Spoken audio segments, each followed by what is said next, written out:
তারেক রহমান সাহেব সম্ভবত থাইল্যান্ডে অথবা মালয়েশিয়ায়। পরদিন উনি যে ইউনিয়ন প্রতিনিধি সভা করেছিলেন সারা দেশে, সেই ইউনিয়ন প্রতিনিধি সভাটা ছিল পরদিন ভেন্যু গোপালগঞ্জ। আমি ওনাকে খুঁজছিলাম, আমি তখন জাতীয় সংসদ সদস্য, ওনাকে পাচ্ছিলাম না। যিনি ফোন ধরলেন তাকে বললাম যে আমি একটু নেতার সঙ্গে কথা বলবো। তা আমাকে দিলেন। আমি বললাম যে ভাইয়া, আপনি কালকে তো আমরা গোপালগঞ্জে প্রোগ্রাম, আপনি যদি গোপালগঞ্জে যান তাহলে শেখ মুজিবের মাজার জিয়ারত করবেন আপনি। তো উনি তাৎক্ষণিক কিছু বললেন না, বলে কি বললেন আপনি? আমি বললাম হ্যাঁ আমি বললাম, আপনি আসেন দেশে, তারপরে আপনার সঙ্গে সামনাসামনি এই ব্যাপারে কথা বলবো। উনি একদিন পরে আসলেন, আমরা একদিন আগে চলে যেতাম সবসময়, একদিন আগে রাতে আমরা চলে গেলাম গোপালগঞ্জের সার্কিট হাউসে, আমরা গিয়ে উঠলাম, যারা ওই টিমে ছিলাম আর কি মেইন তারা।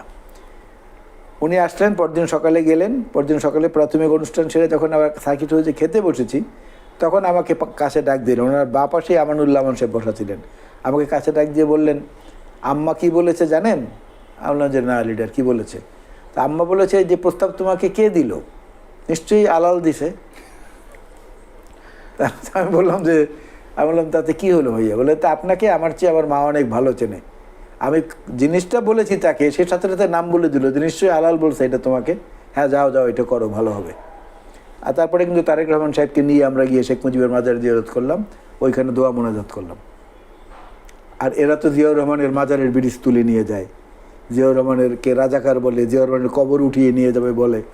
এই তো আওয়ামী লীগের সঙ্গে আমাদের রাজনীতির আর আমাদের নেতাদের এইটাই হলো পার্থক্য। দেশবাসীর উদ্দেশ্যে আপনার মেসেজ কি থাকবে?